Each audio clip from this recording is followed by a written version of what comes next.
Olá, meu amigo, minha amiga, seja muito bem-vindo a mais uma aula sobre dano moral versus mero aborrecimento. É um projeto em conjunto com o professor Palomares e LAC Concursos. Isso, nós vamos discorrer sobre as teses do dano moral, bem como os entendimentos sobre mero aborrecimento aqui no direito do consumidor, mais precisamente na jurisprudência nacional. Então esse curso, como vocês podem observar, já puderam observar aí com as aulas passadas, nós temos trabalhado tanto a parte teórica quanto a parte prática. Nós já aprendemos aqui a questão da evolução histórica do pensamento jurídico das relações de consumo, conseguimos identificar o direito do consumidor como um direito fundamental, classificar o direito do consumidor, identificar o sujeito consumidor com as três teorias, finalista, finalista mitigado e maximalista. Nós conseguimos também conhecer a figura do fornecedor, diferenciar o que é uma relação civil pura de uma relação consumerista, onde vai recair aí as benesses do Código de Defesa do Consumidor, e aí nós adentramos a questão das espécies de responsabilidade civil e que podem ser utilizadas no Código de Defesa do Consumidor com as relações de consumo. Feito esse breve relato aí dos nossos módulos anteriores, passaremos agora a discorrer acerca da responsabilidade civil, mas mais precisamente aí quanto à sua natureza jurídica. Então, hoje, neste módulo, nós vamos entender ou buscar entender a questão de como é realizado o quanto indenizatório, qual é a natureza jurídica da condenação por danos morais. Então, nós vamos passar aí pelas espécies de natureza jurídica e irei identificar, demonstrar para você, aí que está do outro lado, o entendimento majoritário e qual é a espécie da natureza jurídica que é utilizada no Brasil, em regra, para quantificação do quantum indenizatório por danos imateriais, em especial, nesse momento, o dano moral in re ipsa e o dano moral subjetivo. Então, vamos lá. Nós temos aqui três correntes existentes quanto à natureza jurídica da indenização por danos morais. A primeira corrente que o professor Palomares traz para vocês é a corrente que defende que a natureza jurídica do dano moral reparatório vai ser meramente reparador ou meramente compensatório, não havendo qualquer disciplinador ou caráter pedagógico. Significa dizer o seguinte: se o fornecedor ele comete um ato ilícito ou um abuso de direito e que desse ato ilícito ou abuso de direito agrida direito alheio ou cause prejuízo, perdas e danos ao consumidor, quando o consumidor ingressar com a sua ação no judiciário e o judiciário entender que é seu direito ser reparado por dano moral, o judiciário não vai estar praticamente nem aí com a questão do fornecedor, do caráter pedagógico, de punição do fornecedor. Pelo contrário, ele simplesmente vai pensar na reparação da vítima. Então, nessa situação, pode ser enumerado várias formas de auferir esse quanto indenizatório final. O valor socioeconômico da vítima, a questão do seu caráter cultural, se a vítima tem ensino superior, ensino fundamental, se não tem, se a vítima ganha X, Y, Z reais por mês, ou R$1.000, ou milhões de reais. O que busca aí com a primeira corrente é apenas e tão somente a reparação in totum ou in integrum da vítima, pouco importando o caráter punitivo aí, ou pedagógico da condenação. Então, essa primeira teoria, ela já posso adiantar para você que está aí do outro lado nos ouvindo, ela não é utilizada no Brasil. Tá? Aqui no Brasil, nós não temos a cultura de apenas e tão somente reparar a vítima e não gerar consequências ou efeitos diretamente para o fornecedor, que fique bem claro. Então, essa primeira corrente que o professor Palomares está ensinando a você que está aí do outro lado, ela não é aplicada aqui no Brasil, porque ela visa apenas o caráter reparatório ou compensatório da vítima. Leia-se consumidor que sofreu perdas e danos em decorrente de um fato ou de um fato do consumo ou até mesmo de um vício decorrente depois que se torne um fato por conta do abuso de direito, tudo bem? Então, essa é a primeira noção que nós temos aí quanto à natureza jurídica, o critério ou caráter reparatório ou compensatório. Então eu trago aqui, essa corrente encontra-se ultrapassada na jurisprudência, pois a indenização deve ser encarada como mais do que uma mera reparação, né? Então, se fosse uma mera reparação, perderia o sentido do instituto do dano moral, né? Aí constitucionalmente garantido. Ah, perdas e danos, repara, perdas e danos, repara, perdas e danos, repara. E aí?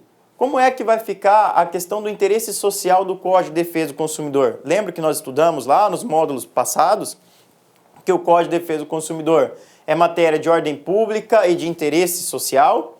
Então, se eu só reparo a vítima, reparo várias vítimas e não gero consequências para esse fornecedor, é óbvio que esse fornecedor ele vai continuar reincidindo aí nas suas práticas abusivas e ilícitas, não alterando assim de alguma maneira a realidade vivenciada pela sociedade com o aumento da qualidade ou até mesmo com a promoção aí da segurança mínima necessária para a veiculação de produtos ou serviços no mercado de consumo. Então, nós temos aí que esse critério meramente reparador, ele não é mais utilizado na jurisprudência nacional, justamente pelo fato de não atingir a finalidade social do Código de Defesa do Consumidor. Pois bem, dessa teoria surgiu um novo entendimento, que é a nossa segunda corrente. Ela defende que a indenização vai ter um caráter punitivo ou disciplinador. Essa tese, como eu trago aqui para vocês no slide, no material, ela é adotada nos Estados Unidos e tem como conceito a tão famosa punitive damages, né? Que nada mais é do que sanção, punição ou indenização, punição. Então, olha só a inversão. Nós temos primeiro uma situação em que defende-se apenas e tão somente a reparação da vítima. Então, vai levar sempre em consideração o quadro socioeconômico da vítima, assim como a sua questão cultural. Então, se a vítima é paupérrima, a indenização, logicamente, para evitar o enriquecimento ilícito, vai ser uma indenização ínfima. Podemos imaginar, independentemente dela ser paupérrima, mas essa reparação estar intimamente ligada com o valor do dano sofrido. Exemplificando, uma cobrança indevida de R$ 9,99, num contrato de telefonia, o judiciário irá se basilar apenas e tão somente na cobrança de R$ 9,99. Então vai levar lá em consideração que o valor é ínfimo, e aí o que vai acontecer? Eu vou reparar infimamente. Então não vai gerar aí o interesse social, não vai transformar a realidade, e aquele fornecedor vai permanecer com certeza reincidindo aí na prática abusiva ou ilícita de cobrar indevidamente do consumidor esse valor residual, esse valor pequeno. Porque vai compensar. Partindo dessa situação que estava compensando, fazendo uma análise de direito comparado, nos Estados Unidos é muito aplicado a punitive damages, né? Punitive damages, como eu acabei de explicar para você, que está aí do outro lado, é a situação em que eu não vou estar preocupado com a vítima, com a reparação da vítima, mas eu vou estar intimamente preocupado apenas e tão somente com o critério pedagógico, ou seja, com a situação de disciplinar aquele agente causador do dano, pouco importando se a vítima vai se enriquecer. Exemplificando, nós temos um caso clássico aí de uma rede de fast food que vendia-se café, isso lá nos Estados Unidos, só para você que está aí do outro lado ter uma ideia de como funciona o punitive damage. Então, vendia café. E o café vinha naqueles copinhos de isopor tampadinho. E aí tinha que quebrar a pontinha desse copinho para poder tomar aquela bebida. Pois bem, o consumidor foi lá e comprou essa bebida e quando ele quebrou o copinho e virou, óbvio, ele estava tomando café e queimou a boca. Queimou a boca. O consumidor tentou fazer de todas as formas um acordo com aquela empresa, aquela rede de fast food, e a rede falou que não tinha por que fazer um acordo, porque o consumidor sabia que a bebida era quente, então ele tinha também aí que ter os seus cuidados. Aqui no Brasil, se fosse essa situação, nós aprendemos já nos módulos passados excludentes de responsabilidade civil. Então, uma das excludentes de responsabilidade civil seria culpa exclusiva do consumidor. Ou até mesmo uma atenuante, culpa concorrente entre consumidor e fornecedor. Mas nós não estamos neste exemplo aqui no Brasil, estamos lá nos Estados Unidos e não que não tenha essa excludente de responsabilidade civil naquele direito alienígena, tem também. Mas lá vigora o princípio, e o princípio da informação, que é levado muito a sério. Eu lembro que nós já também aprendemos aqui, em módulos passados, o discurso de John Kennedy, lá na década de 1960, elevando a meta-princípio do direito do consumidor, o princípio da informação. E isso é levado muito a sério naquele país. Então, o consumidor, esgotado a via administrativa, tentou-se um acordo e não conseguiu, entrou com a sua competente ação judicial. E o que aconteceu foi o seguinte: aquela rede de fast food foi condenada a mais de $1 milhão pelo fato de não colocar a informação clara e precisa de que poderia estar com uma bebida quente naquele copo e lhe causar danos. Então, o que aconteceu? Além da condenação de $1 milhão, né, $1 milhão, perdão, essa condenação foi para o consumidor. Imagina isso no Brasil, ia virar loteria. Não é isso que nós estamos propondo aqui, mas há de ter uma evolução na terceira corrente que eu logo mais vou explicar aí para você que está nos assistindo.